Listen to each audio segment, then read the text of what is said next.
a dozen Pacific nations managed to iron out details for final terms on the historic Trans-Pacific Partnership Trade Pact. North Korea releases a South Korean student detained earlier this year in a move designed to try and get human rights watchers off the regime's back. And in a meeting with her top aides, President Park Geun-hye highlights the importance of doing everything within South Korea's power to promote reunification and financial reforms. Hello, it's very good to have you with us at this hour. I'm Daniel Chen. Let's start with our first story. Pacific trade negotiators have reached a historic agreement on the Trans-Pacific Partnership, or TPP, that would remove trade barriers for 12 countries. According to Reuters on Monday, the ministers are set to release details of the deal later in the day, ending a week of talks in Atlanta. The U.S.-led trade pact would cover 40% of the global economy and affect prices of items ranging from cheese to automobiles. Canada, Japan, and Australia, and some of the other countries that are part of the deal. A South Korean student is now safe across the border after being repatriated at the border village of Panmunjom following a near 6-month detention in North Korea. Seoul's Unification Ministry said Monday that Pyongyang has offered to return 21-year-old Chu Won-moon, who was detained after crossing in North Korea from China in April. Chu, a student at New York University with permanent U.S. residency, appeared to be in good health when he appeared in an interview with CNN a month after, said he had thought his illegal entrance into North Korea would lead to improved inter-Korean relations. Seoul has meanwhile urged Pyongyang to release 3 other South Korean nationals still in detention, imprisoned, and sentenced to hard labor.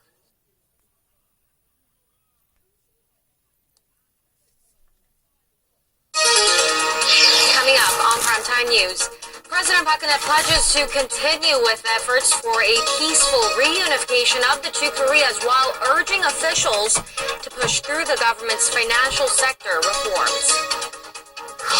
Seoul's Unification Ministry expects a top Chinese official's visit to North Korea for a key political anniversary later this week will help ease tension on the Korean peninsula.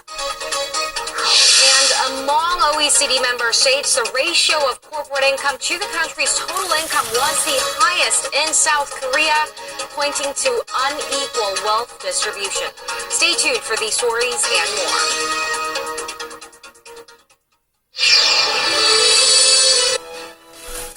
Hello and welcome to Primetime News on this Monday, October 5th. I'm Hong Ji-hye. I'm Daniel Chen. Thank you for joining us. President Park Geun-hye zeroed in on 2 major issues facing the nation: reunification and financial reform. She drove home the importance of tackling these issues during a meeting with our top aides earlier today and gave special attention to pushing cross-border diplomacy. This comes amid the looming possibility of another North Korean rocket launch. Lee Soo-eun has our top story. In a meeting with her senior secretaries, President Park emphasized peaceful reunification as a fundamental key to denuclearizing North Korea. Concerns of another provocation by the North have grown in recent weeks, as the regime has hinted at the possibility it could carry out a rocket launch to mark an upcoming key political anniversary. Reiterating the message she delivered to the UN General Assembly late last month, the president pointed out, although reunification efforts must be led by both Koreas, support and cooperation from the international community are also vital. In line with her policy, the president vowed boosted diplomatic efforts for reunification. To further stabilize the country, President Park said financial sector reform was also needed. Citing a World Economic Forum report, she said the sector was dragging down the nation's overall competitiveness. 금융 부문의 개혁은 더 이상 지체할 수 없는 과제입니다. 우리 경제의 혈맥인 금융이 본연의 기능을 회복하도록 낡고 보신적인 제도와 관행은 과감하게 타파하고 시스템 전반에 경쟁과 혁신을 불어넣어야 합니다. She called for measures to deregulate the industry, such as lowering barriers for internet-based banks to enter the banking sector and diversifying banking options for consumers. The president, meanwhile, steered clear of the Saenuri Party's dispute on a new candidate nomination system ahead of next year's general elections, which has created a division between her loyalists and the ruling party's chairman, Kim Moo-sung.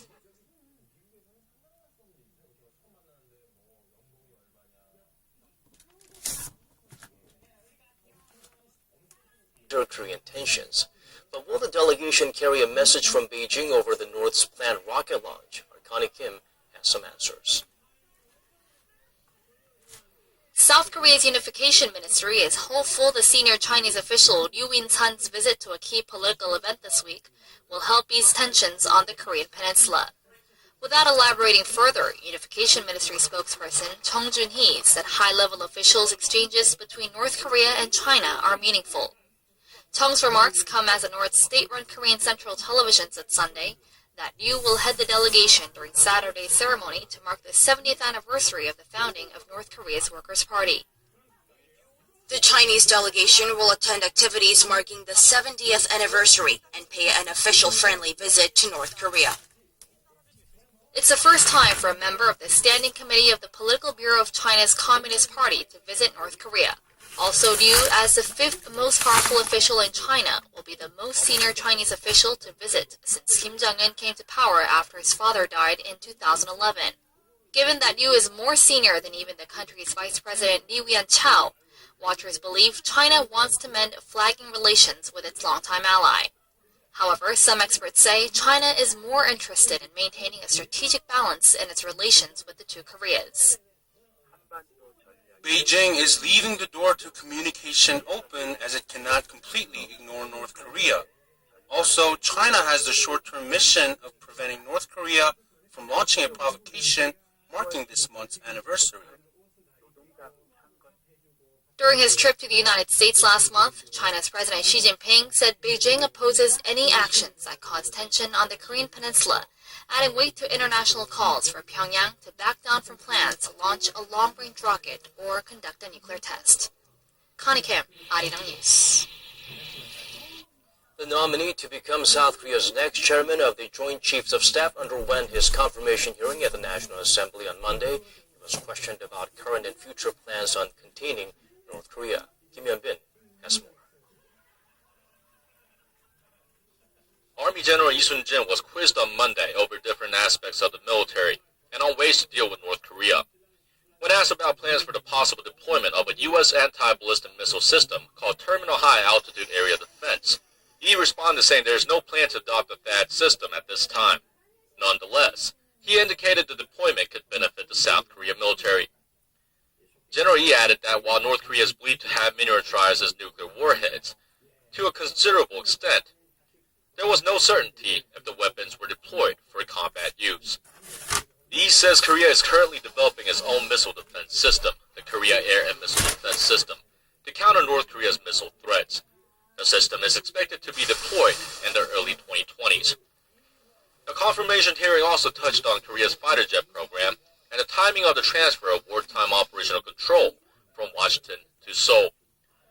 He was also asked how to counter threats posed by North Korea's nuclear and ballistic missile programs, its cyber warfare activities, and the regime's submarine power.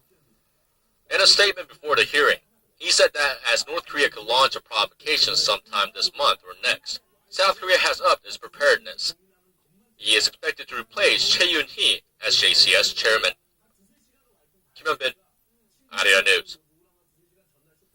During a meeting with our top aides on Monday, President Park Geun-hye zeroed in on two major issues facing the nation: reunification and financial reform. This comes amid the looming possibility of another North Korean rocket launch. For details, let's turn to Lee Soo-eun.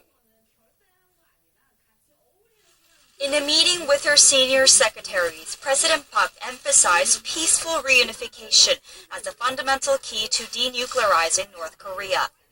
Concerns of another provocation by the North have grown in recent weeks, as the regime has hinted at the possibility it could carry out a rocket launch to mark an upcoming key political anniversary. Reiterating the message she delivered to the UN General Assembly late last month, the president pointed out although reunification efforts must be led by both Koreas, support and cooperation from the international community are also vital. In line with her policy, the president vowed boosted diplomatic efforts for reunification. To further stabilize the country, President Park said financial sector reform was also needed. Citing a World Economic Forum report, she said the sector was dragging down the nation's overall competitiveness. 금융부문의 개혁은 더 이상 지체할 수 없는 과제입니다. 우리 경제의 혈맥인 금융이 본연의 기능을 회복하도록 낡고 보신적인 제도와 관행은 과감하게 타파하고 시스템 전반에 경쟁과 혁신을 불어넣어야 합니다. She called for measures to deregulate the industry, such as lowering barriers for internet-based banks to enter the banking sector and diversifying banking options for consumers. The president, meanwhile, steered clear of the Saenuri party's dispute on a new candidate nomination system ahead of next year's general elections, which has created a division between her loyalists and the ruling party's chairman, Kim Moo-sung. 이수은, 아리랑 뉴스. French President François Hollande will be traveling to South Korea for a state visit early next month. The presidential office of Cheong Wa-dae said Monday that President Park Geun-hye and her French counterpart will hold a summit on November 4th to discuss a range of bilateral and global issues. This will be Hollande's first trip to Korea since taking office and marks the first state visit to the country by a French leader in 15 years. Seoul's presidential office expressed hopes his two-day visit will lead to a more future-oriented relationship ahead of their 130th anniversary of diplomatic ties next year. As efforts continue on how to redraw Korea's electoral districts, rival parties have agreed to continue discussions on ways to prevent the reduction of seats in rural regions. Further discussions between the two parties will be held during the National Assembly's Special Committee meeting on political reform. However, more than 20 lawmakers representing rural areas continue to protest at the National Assembly over fears their constituencies could be swallowed up. The new scheme envisions the number of urban electoral districts will increase while rural constituencies will decrease in accordance with the shrinking rural population. Two rival parties are trying to reach a compromise over district readjustment ahead of next year's parliamentary elections.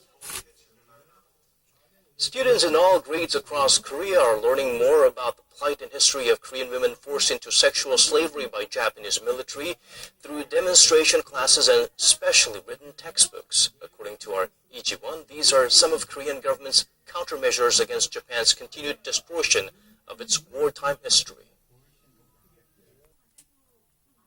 The new report shows Korea's corporate profit to gross national income ratio is the highest in the OECD, pointing to the need for a corporate tax hike, our Kwon Jang-ho reports.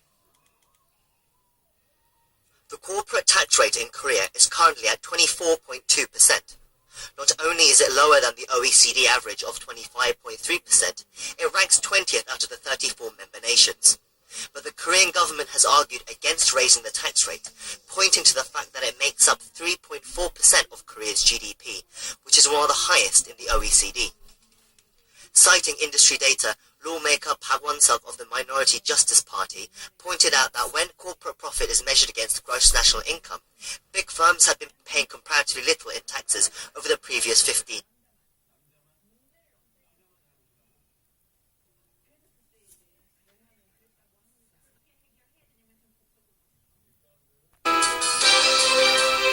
Thanks for starting your week with us. Hello and welcome to Business Daily. I'm Lee Ji-yoon. Before we get started, let's first take a quick glimpse at today's highlights. As Korea continues its struggle to reform the labor market, the government is looking to evaluate and lay off underperforming workers at public institutions. We take a look at Korea's pension system and if there are any lessons to be learned from others to improve conditions for the struggling elderly in the country. But first, Korea's foreign currency reserves inched up in September, reaching just over $368 billion, up $180 million from a month earlier. According to the Bank of Korea, the rise comes on the back of an increase in foreign currency deposits and gains from securities investments. The value of foreign reserves held in securities dipped from the previous month, while deposits gained $2 billion over the same period. Now, the latest tally puts the nation's foreign reserves back on the rise after reaching a record high of nearly $375 billion in June.